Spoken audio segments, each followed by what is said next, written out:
It's 2 a.m. You're warm. You're almost asleep. You've closed every app.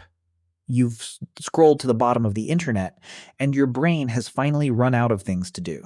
So it gets creative. It reaches back 9 years, finds the exact second you waved at someone who was waving at the person behind you, and hits play. In full color, with sound. You freeze, under the blanket, in the dark. Nobody is watching you. Nobody has thought about that moment since the day it happened, except you, who revisits it roughly twice a year for the rest of your natural life. So here's the question. You are safe, you are alone, and you are wincing at a movie that only you are still screening. Why won't your brain let that one go? Why does it keep that single clip lovingly restored in 4K, ready to play the instant you lower your guard? The answer comes in three parts. The first one is a little strange. The second one is weirdly flattering. And the third one will actually take some weight off your chest. Let's go. The easy story is that it still stings because everyone remembers it. That somewhere out there is a person or a whole room of people replaying your worst moment in the same crisp detail you do. So you lie there bracing against an audience. Look, that audience is mostly empty. Almost no one believes this about their own most embarrassing memories. And it's the entire point of this video. So I'm going to prove it to you properly before we're done. The people you're cringing in front of noticed a fraction of what you think they did. And most of them have completely lost the file. There's a famous experiment involving an extremely embarrassing t-shirt that shows just how empty that room really is. Hold that thought. It will get there. Because before you can believe the room is empty, you have to answer a stranger question first. Why can you cringe at all? Where did this very specific flavor of pain even come from? The answer starts somewhere you would not expect. It starts with a baby and a mirror. So the first strange thing, you were not born able to cringe. A newborn comes with the full emotional starter pack. Hunger, fear, joy, rage, all installed at the factory. What it cannot feel is embarrassment, because embarrassment needs something the baby hasn't built yet. It needs a you, a small internal sense that you exist, that you can be looked at, and that there's a gap between how you appear and how you'd like to appear. No self, no cringe. You can watch this switch turn on. Researchers came up with a wonderfully simple way to test whether a baby has a sense of self. They wait until the kid isn't paying attention, dab a little spot of red on the nose, and sit them in front of a mirror. A baby with no sense of self looks in the mirror and sees basically some other baby with a funny nose. A baby who has crossed the line reaches up and touches their own nose, their actual nose, because they get it. That's me. That red thing is on me. That smudgy little, oh no, that's me, is your first day on Earth with a reputation to protect. The internal manager, who will spend the next 80 years quietly asking, wait, how did that look? Just clocked in. It does not take a single day off. If that test sounds familiar, it's the same one that works on elephants and magpies, which we got into a while back. Turns out it works on tiny humans too. That moment of self-recognition shows up somewhere around 18 to 24 months. And embarrassment shows up at the exact same time. Kids who fail the mirror test don't get embarrassed. Kids who pass it suddenly do. The ability to feel like an idiot arrives in the very same delivery as the ability to recognize your own face. And it goes deeper than just owning a self. The same mental superpower that makes humans human, the ability to imagine what's happening inside someone else's head, is the exact machinery doing the damage here. To be embarrassed, you have to run a live simulation of how you look through someone else's eyes. No other animal can do that at the resolution we can. We are the one species that can vividly picture a stranger's opinion of us, in detail on demand, at 2 a.m., completely uninvited. Congratulations. So, before you could be humiliated by yourself, you first had to go and build a self to be humiliated by. The cringe was never a bug that crept in later. It's the receipt for becoming someone. You wanted to be a person. This is part of the bill, which leaves an obvious question. If this feeling hurts so much, why didn't evolution quietly delete it? Why are we all still walking around with a button that plays our worst moments on a loop? Because the button is doing a job. Now, you'd assume embarrassment is a flaw, a glitch in the system. The opposite is true. It might be one of the most useful things your face has ever done for you. Picture someone knocking over a giant display of wine bottles in a supermarket. Loud, public, catastrophic. Now picture two versions of that person. The first one goes bright red, winces, does the awkward little half-law, can't make eye contact. The second one just shrugs, cold, unbothered, strolls off like nothing happened. We trust the red-faced one more. A series of studies put exactly this kind of scene in front of people and asked who they'd rather befriend, who seemed more generous, who they'd trust with their stuff. The flustered one wins every time. The blush, the wince, the visible struggle to hold it together, all of it reads as one clear signal. This person cares about the rules, cares that they messed up, cares how it lands on you. The ice-cold one reads as someone who might not care at all.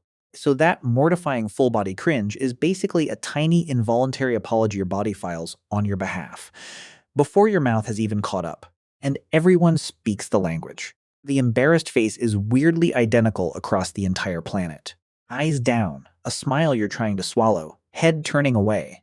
We all perform the same little choreography of shame.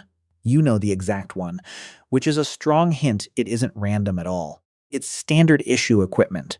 The most human part of the whole thing is the blush. A guy named Charles Darwin was a little obsessed with blushing. He called it the most peculiar and most human of all expressions, because we are the only animal on Earth that does it. Your dog can look guilty. Your cat can look deeply disappointed in you, daily. But neither of them turns red, because they suddenly pictured how they must look to you. Darwin's conclusion was that blushing comes from, in his words, thinking about what others think of us, which is the entire subject of this video, in 7 words written down over 150 years ago. And you cannot fake it. You can fake a smile. You can fake a laugh. You can fake enthusiasm for a coworker's vacation photos. A blush you cannot fake and you cannot stop. Your internal manager would love to keep that one quiet. It gets no vote. And that is exactly why it works. A blush is an honest signal precisely because it's outside your control. The thing you hate most about getting embarrassed, that visible, uncontrollable heat in your face, is the part quietly doing you a favor. Okay, so embarrassment is a signal you send to other people. Then explain this one. Why do you feel it for a complete stranger on a screen? You know the feeling.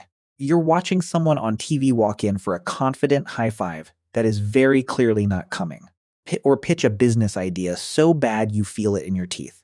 And you, parked safely on your couch, eating cereal with zero stake in any of it, physically cannot cope. You look away. You pause it. You might actually leave the room.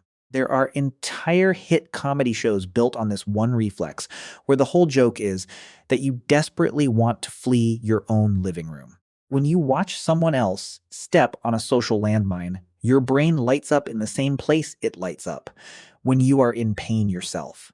Researchers slid people into a brain scanner, showed them scene after scene of other people humiliating themselves, and watched a region tied to pain switch on. And it fired, even when the person on screen had no clue they were embarrassing themselves. You were feeling it for them, on their behalf, while they wandered around perfectly content. The more empathetic you are, the harder it hits. Read that the right way around. The fact that you have to physically swipe away from a cringe video is your brain proving how well it's wired to feel what other people feel. Your secondhand embarrassment is just your empathy refusing for 1 second to mind its own business. It also explains the absolute worst version of this. The one where the person making a fool of themselves is someone you love. Your friend telling a joke that is visibly dying in real time. Your dad, 3 minutes into arguing with a waiter who is simply trying to do his job. It's so much worse when it's them, and there's a reason. The closer you are to someone, the more your brain files their embarrassment under your own. You're not judging them. You're so bonded to them that your nervous system can't quite tell their bad moment apart from yours. So your entire capacity to cringe runs on caring, which is lovely. It's also why we now have to deal with the real question. That room full of people you are so certain remembers everything. Is anyone actually still in it? Remember that t-shirt I promised you? Here's how it went. Some researchers wanted to measure the gap between how watched you feel and how watched you actually are. So they took a student and put them in the single most embarrassing t-shirt they could find. Not edgy embarrassing, deeply painfully uncool. A huge photo of the singer Barry Manilow, who for this particular crowd of college students was the most mortifying face imaginable. Then they sent the student into a room where a few other people were already sitting, had them stay for a minute, and pulled them back out. In the hallway, they asked the student one question. How many people in there do you think noticed your shirt? The student guessed about half the room, 50%, which, fair enough, you'd probably guess the same. Then the researchers went and asked the people who'd actually been in the room. The real number was around 1 in 4. Most of them couldn't have told you who was even on the shirt. Let that sink in. You walk into a room wearing the most humiliating thing you own, dead certain that half of everyone clocked it, and in reality, 3 out of 4 people did not register it at all. They were too busy. Doing what? Worrying about their own shirt, their own hair, their own wave at someone who wasn't waving back. Every person in that room was the star of their own 2 a.m. movie, which meant not one of them had a free seat to watch yours. There's a second layer that makes it almost worse. Not only do people notice far less than you think, you also wildly overestimate how much of your inner state is leaking out. Think about the last time you gave a presentation and were convinced everyone could see your hands shaking and hear your voice wobble. They mostly couldn't. To the room, you looked like a person giving a presentation. The earthquake was happening entirely on the inside. The panic you're sure everyone can read is nearly always staying politely inside your own skull. So why is your brain this bad at it? Why does it flat out refuse to believe the room is empty? Because it only owns one camera, and that camera is pointed at you. You experience your own embarrassment in full surround sound, from the inside at maximum volume.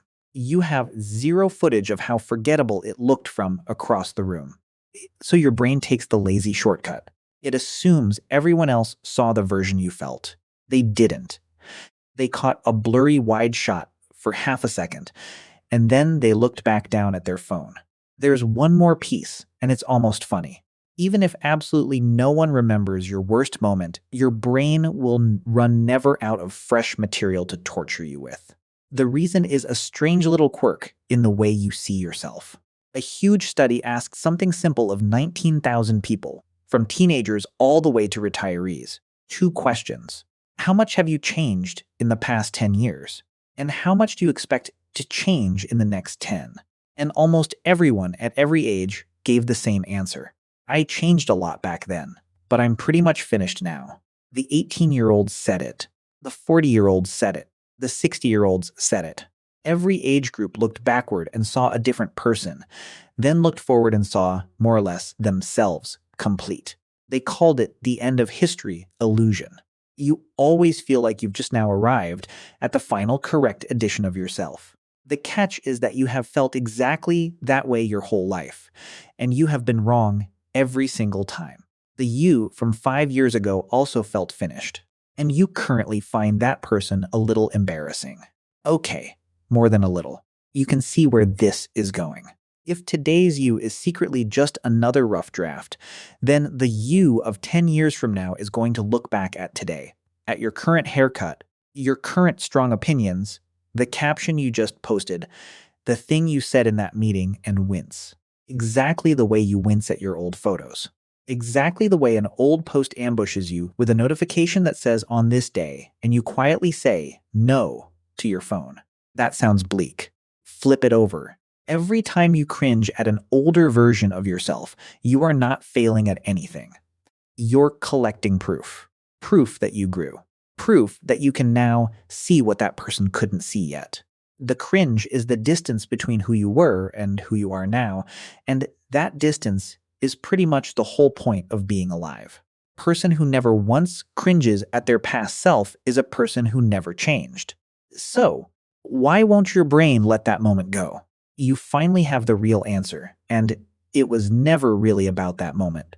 Your brain clings to it because you built a self worth protecting, and that self came with a security system that flags every tiny social scratch. It clings on because you are wired to care what other people feel so deeply that you flinch on their behalf. And it clings on because you keep outgrowing the person you used to be, which guarantees there's always an older you to look back on and wince at. Now, look, in fairness, sometimes the room is not empty. Sometimes someone really does remember, and the moment really was as bad as you feared. That happens. But this stays true even then. That one memory is a single frame in their entire life, sitting right next to 1,000 of their own cringe moments they are far more worried about. You are a bit player in everyone's story but your own. Even when they remember, they are not thinking about it tonight. You are. And the room? The room is even emptier than you think, because time keeps quietly clearing it out. In that same t shirt study, when they made people wait just 15 minutes before walking into the room, the feeling of being watched shrank on its own. A short delay, and people already felt less seen. Now stretch that out. It's been 9 years. Whoever you imagine is still sitting in that room, replaying your moment on a loop, walked out a very long time ago. The lights are off. The chairs are stacked on the tables.